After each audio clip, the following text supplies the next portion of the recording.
نحمده ونصلي على رسوله الكريم اما بعد فاعوذ بالله من الشيطان الرجيم بسم الله الرحمن الرحيم رب اشرح لي صدري ويسر لي امري واحلل عقدة من لساني يفقهوا قولي رب زدني علما اللهم فقهنا في الدين اللهم ارزقنا اخلاص الہی آمین۔ لیسن نمبر 17 سورۃ البقرہ، آیت نمبر 113 سے لے کر 121 تک، 113 سے لے کر 121 تک انشاءاللہ۔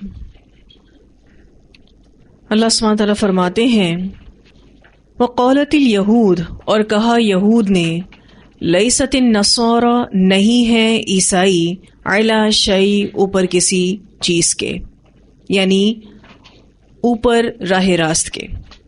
یہود نے کہا کہ نصارہ راہ راست پر نہیں ہیں۔ وقالت النصارى، اور کہا عیسائیوں نے، لیست الیہود، نہیں ہے یہود، علی شیء، اوپر کسی چیز کے۔ اسی طرح نصارہ نے بھی کہا کہ یہود راہ راست پر نہیں ہیں۔ وہم، حالانکہ وہ یعنی یہود و نصارہ، یتلون الکتاب، تلاوت کرتے ہیں کتاب کی، جو ان پر نازل ہوئی، یہ ان کتابوں کو پڑھتے تھے۔ یہاں سے اللہ تعالیٰ یہود و نصارہ کے باہمی تضاد، بغض اور عداوت کو بیان فرما رہے ہیں۔ ابن عباس رضی اللہ تعالیٰ عنہما فرماتے ہیں کہ جب نجران کے نصارہ کا ایک وفد رسول اللہ صلی اللہ علیہ وسلم کی خدمت میں حاضر ہوا، ایک ڈیلیگیشن آیا تھا کرسچنز کا نجران سے، نبی اکرم صلی اللہ علیہ وسلم کی خدمت میں یہ حاضر ہوئے تو ان کے پاس یہودیوں کے علماء آئے اور انہوں نے رسول اللہ صلی اللہ علیہ وسلم کے پاس آپس میں جھگڑا شروع کر دیا۔ ایک یہودی عالم رافع بن حریملہ کہنے لگا کہ تم راہ راست پر نہیں ہو، نیز اس نے حضرت عیسیٰ علیہ السلام اور انجیل کے ساتھ کفر کا اظہار بھی کیا۔ یہ سن کر وفد نجران کے عیسائیوں میں سے ایک شخص یہودیوں سے مخاطب ہو کر کہنے لگا کہ نہیں، تم راہ راست پر نہیں ہو، اور اس نے حضرت موسیٰ علیہ السلام کی نبوت اور تورات کو تسلیم کرنے سے انکار کر دیا۔ اس موقع پر یہ آیت نازل ہوئی۔ یہ ساری ڈیٹیلز تفسیر ابن ابی حاتم میں بھی آتی ہیں اور ابن کثیر میں بھی آتی ہیں۔ اللہ سبحانہ تعالیٰ فرماتے ہیں کذالک، اسی طرح، قال الذین، کہا ان لوگوں نے، لا یعلمون، نہیں جانتے، مراد مشرکین عرب ہے، مثل قولہم، مانند ان کی بات کے، اسی طرح کی بات مشرکین عرب نے بھی کہی، یعنی یہود و نصارہ جیسی بات مشرکین عرب بھی کہتے ہیں۔ وہ کہتے ہیں کہ ہم ہی راہ راست پر ہیں اور باقی سب گمراہ ہیں۔ تو اسی طرح جو لوگ علم نہیں رکھتے، یعنی مشرکین مکہ بھی ان کے قول سے ملتی جلتی بات کہتے ہیں۔ فاللہ، تو اللہ تعالیٰ، یحکم، فیصلہ کرے گا، بینہم، ان کے درمیان، یوم القیامہ، قیامت کے دن۔ یحکم کا جو لفظ ہے ہا کاف میم سے ہے، مراد ایسا فیصلہ جس سے کسی کو زیادتی سے روک دیا جائے اور زیادتی کا مداوع بھی کیا جائے۔ فاللہ یحکم بینہم یوم القیامہ، تو اللہ تعالیٰ کل قیامت کے دن ان کے درمیان فیصلہ کرے گا، فیما، اس میں جو، کانو، وہ تھے، فیہ، اس میں، یختلفون، وہ اختلاف کرتے۔ تو کل قیامت کے دن اللہ تعالیٰ ان کے درمیان فیصلہ کرے گا، اور اللہ کا فیصلہ عدل پر مبنی ہوتا ہے، اس میں کسی پر بھی زیادتی نہیں کی جائے گی۔ اب اس آیت میں یہ واضح طور پر بتایا جا رہا ہے کہ یہود، نصارہ اور مشرکین سب کو اپنے دین پر فخر تھا۔ یہود تورات بھی پڑھتے تھے اور انجیل بھی، اسی طرح نصارہ بھی دونوں کتابیں پڑھتے تھے۔ یہود کی کتاب تورات میں موسیٰ علیہ السلام کی زبان سے حضرت عیسیٰ علیہ السلام کی تصدیق موجود ہے، لیکن اس حقیقت کے باوجود یہودی حضرت عیسیٰ علیہ السلام کے پیروکار کو نہیں مانتے تھے. اسی طرح نصارہ کے پاس انجیل تھی جس میں حضرت موسیٰ علیہ السلام اور تورات کی تصدیق موجود تھی کہ یہ من جانب اللہ ہے، لیکن نصارہ بھی اس بات کو نہیں مانتے تھے. بالکل اسی طرح سے اہل عرب یعنی مشرکین مکہ، یا اب ان کو بنو اسماعیل کہہ لیں، جنہیں امی کہا جاتا تھا، یہ لوگ اگرچہ آخرت پر ایمان نہیں رکھتے تھے. آپ جانتے ہیں نا مشرکین مکہ کا آخرت پر ایمان نہیں تھا، تاہم خود کو سیدنا ابراہیم علیہ السلام کی اولاد کہتے تھے کہ ہم ابراہیم علیہ السلام کے پیروکار ہیں. نماز روزہ اپنے دستور کے مطابق بجا لاتے تھے. یہ مشرکین مکہ بھی اپنے طریقے سے عبادت کرتے تھے، صدقات اور خیرات کرتے تھے، اسی طرح سے حج بھی کرتے تھے، لیکن اپنے طریقے پر. حاجیوں کی خدمت بھی کرتے تھے، ان کے لیے پانی کا بندوبست کرتے، کھانے کا بندوبست کرتے.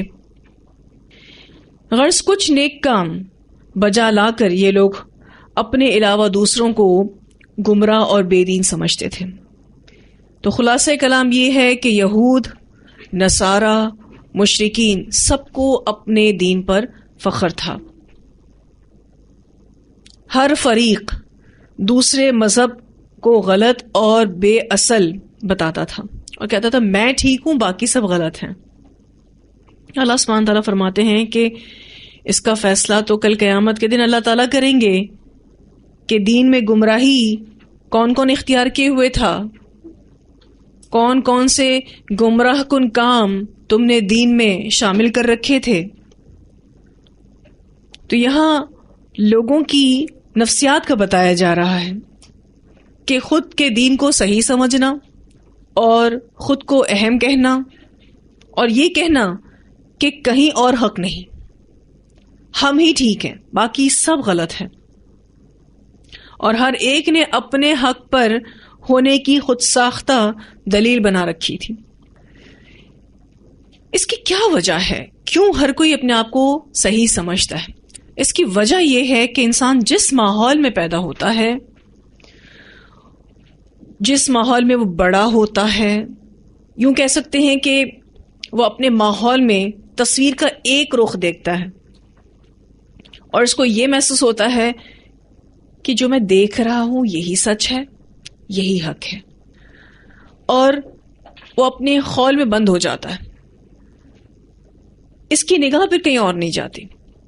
مثلا ایک شخص بچپن سے اپنے گھر میں عبادت کے ایک طریقے کو دیکھتا ہے اور اسی ماحول میں بڑا ہوتا رہتا ہے، تو اس کو کیا لگتا ہے کہ عبادت کا یہی طریقہ ٹھیک ہے.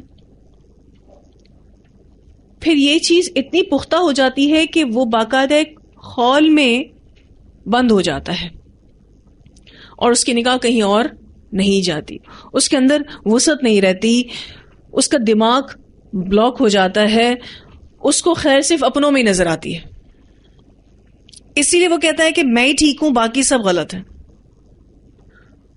لوگوں کے نزدیک حق پر ہونا یہ دلیل ہے کہ کسی گروہ کے ساتھ ہو جاؤ، کسی جماعت کے ساتھ ہو جاؤ، حالانکہ حق کا معیار یہ نہیں ہے.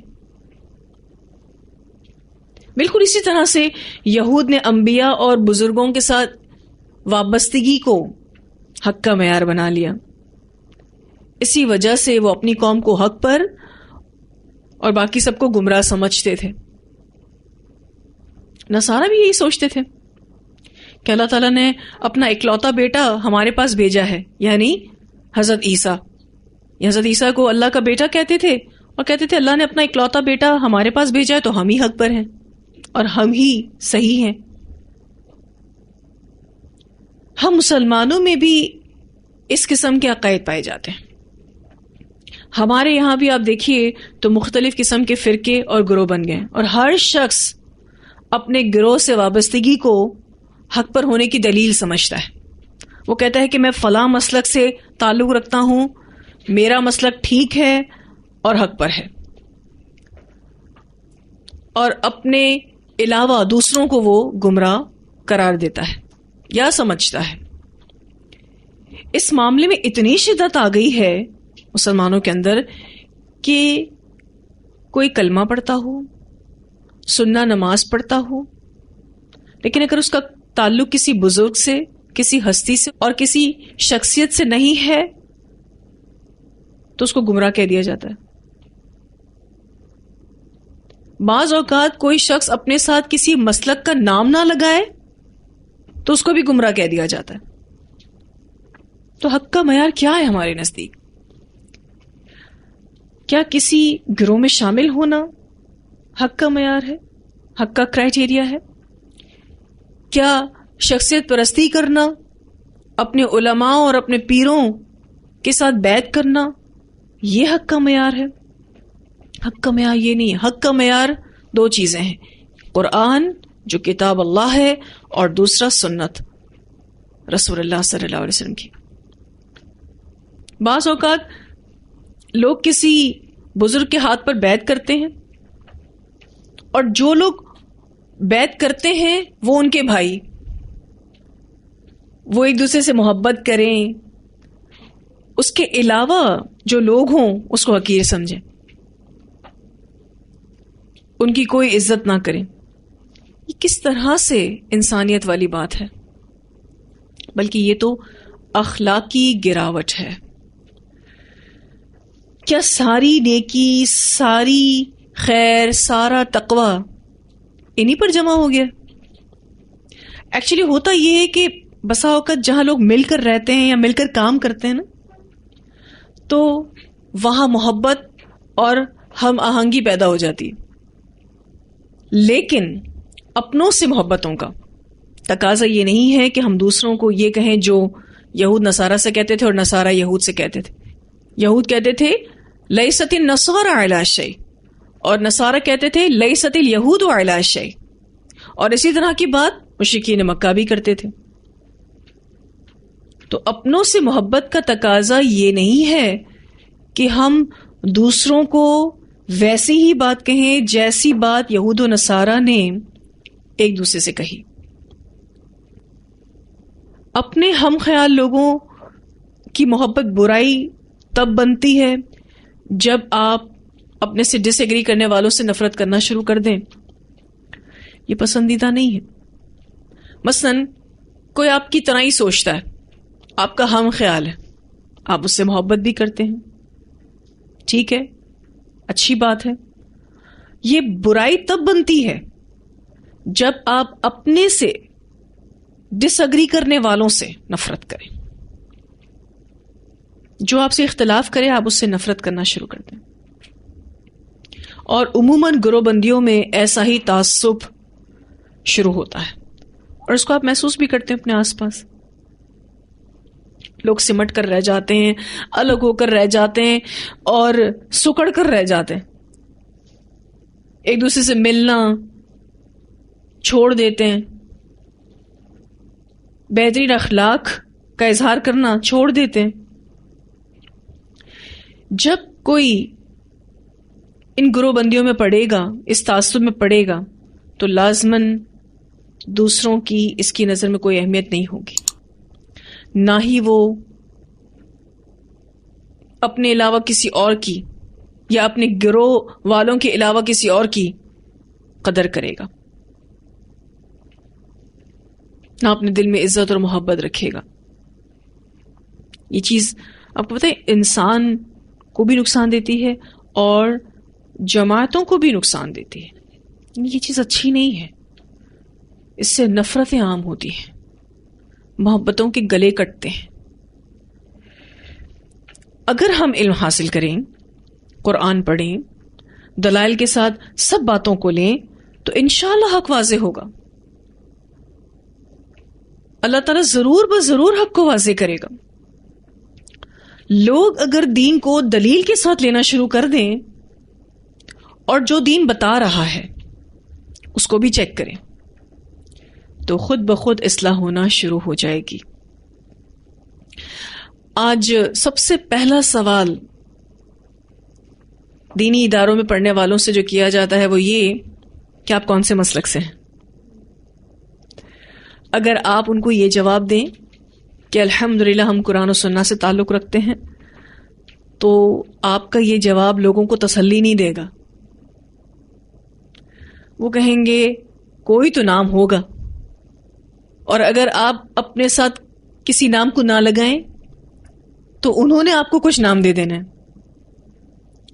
یا پھر یہ کہہ دینا ہے کہ آپ کہیں گمراہ تو نہیں ہو رہے، کہاں جاتے ہیں پڑھنے کے لیے، کون سا مسلک ہے. ہمیں ایسے ہی کوئی گمراہ کر دے گا. جب ہم آنکھیں کھول کر جئیں گے تو ہم خود سے ترجمہ پڑھیں گے، تفسیر پڑھیں گے، ریفرنسز چیک کریں گے، ہمیں کوئی کیسے گمراہ کر سکتا ہے؟ گمراہ تو اس کو کیا جا سکتا ہے کہ جو آنکھیں بند رکھے ہوئے ہو، جو اندھی تقلید کر رہا ہو، یعنی بلائنڈلی فالو کر رہا ہو. جیسے آج لوگ واقعی اندھی تقلید کرتے ہیں. اگر ان کے علماء رات کو دن کہیں تو وہ بھی دن ہی کہتے ہیں، دن کو رات کہیں تو وہ بھی رات کہتے ہیں. یقین مانیے اس حد تک اندھی تقلید چل رہی ہے. دیکھیے اگر حق کا معیار گروہ بندی ہو جاتا یا شخصیت پرستی ہو جاتا تو اس شریعت کو اتارنے کی، اس دین کو بھیجنے کی اللہ تعالیٰ کو ضرورت ہی کیا تھی؟ اتنی محنت کرنے کی ضرورت ہی کیا تھی؟ کیوں ترجمہ پڑھیں، کیوں تفسیر پڑھیں، کیوں اس کو سمجھیں؟ کسی عالم کو فالو کریں اور جنت میں چلے جائیں. اتنی محنت اسی لیے کی جا رہی ہے تاکہ ہم حق کو جانیں، اور بارہا ہم آپ کو یہ تلقین کرتے رہیں گے کہ جو بھی پڑھیں آنکھیں کھول کے پڑھیں. جو بات سمجھ نہیں آتی اس کے بارے میں سوال کریں. سوال پوچھنا آپ کا حق ہے، حق کو جاننا آپ کا حق ہے. اگر کوئی ریفرنس جاننا چاہتے ہیں پوچھیں. جیسے کہ میں نے آپ سے ابھی ذکر کیا کہ دین بتانے والے کو بھی چیک کریں. اگر یہ تحقیق کا مادہ ہر مسلمان میں آ جائے نا تو اصلاح ہونا شروع ہو جائے گی. آج لوگ بہت سی اپنی باتوں کو دین بنا کر جو پیش کرتے ہیں اور اتنی بڑی بڑی جرأتیں کرتے ہیں، اس کی وجہ یہی ہے کہ لوگ بس اس شخص کی بات کو لے لیتے ہیں، تحقیق نہیں کرتے. اس وجہ سے لوگ جرأتیں بھی کرتے ہیں تو کہتے ہیں کون پوچھے گا ہم سے. آج اگر آپ بہت سارے مسالک دیکھیں، بہت سارے اسکول آف تھاٹس آپ اپنے آس پاس دیکھتے ہوں گے، ان کے فالوورز اپنے علماء سے سوال نہیں کرتے. یہاں تک کہ ان کو علماء سے سوال کرنے کا حق ہی نہیں، اجازت ہی نہیں، اس کو گستاخی مانا جاتا ہے. تو اتنی محنت جو ہم کر رہے ہیں نا، الحمدللہ قرآن کو پڑھ رہے ہیں، سمجھ رہے ہیں، تو اسی سے ہی ہم حق جان سکتے ہیں اور پھر ہمیں کوئی گمراہ نہیں کرے گا. رسول اللہ صلی اللہ علیہ وسلم نے فرمایا تمہارے درمیان دو چیزیں چھوڑے جا رہا ہوں، اس کو مضبوطی سے تھام کے رکھنا ہے. ایک کتاب اللہ اور دوسرا میری سنت. یہ معیار ہے حق کا. حق کسی ادارے کی چھت کے نیچے آ کر بیٹھنا یا کسی گروہ کے ساتھ اپنے نام کو جوڑنا نہیں ہے. جنت کا سرٹیفکیٹ نہیں مل جاتا کہ فلاں ادارے سے تعلق رکھتے ہو، فلاں مسلک سے تعلق رکھتے ہو تو جنت میں ہی جاؤ گے. جب تک ہمارا عمل، ہماری سوچ، ہماری فکر، ہماری نیت نہ بدل جائے اور قرآن و سنہ کے مطابق نہ ہو جائے تب تک جنت میں نہیں جا سکتے. یہاں اس آیت میں دو باتوں کی مذمت ہے. ایک، انسان خود کو بڑا اور دوسروں کو حقیر سمجھے اور برا بھلا کہے، جیسے کہ یہود و نصارہ ایک دوسرے کو کہتے تھے. دوسرا، حق پر ہونے کی دلیل گروہ بندی کو سمجھے. ان دونوں باتوں کو کنڈیم کیا جا رہا ہے، ان دونوں باتوں کی مذمت کی جا رہی ہے. پہلی بات، انسان خود کو بڑا اور دوسروں کو حقیر سمجھے اور برا بھلا کہے. دیکھیے اگر آپ کو حق معلوم بھی ہو جاتا ہے نا تو بھی آپ خود کو بڑا نہیں کہہ سکتے. اگر آپ کوئی عمل ریفرنس بیسڈ بھی کرتے ہیں تو بھی عاجزی ہی مطلوب ہے. جو حق پر نہیں ہے اس کے لیے ہدایت کی دعا کرنی ہے، خود کو تب بھی بڑا نہیں سمجھنا باوجود اس کے کہ آپ حق پر ہیں. اور دوسری بات جس کی مذمت یہاں کی گئی کہ حق پر ہونے کی دلیل گروہ بندی کو سمجھے. یہ چیز اتنی زیادہ مسلمانوں میں عام ہو گئی ہے کہ آج کسی فرقے کا نام اپنے ساتھ لگا کے اس میں اپنی شمولیت کر کے ریلیکس ہو جاتے ہیں لوگ.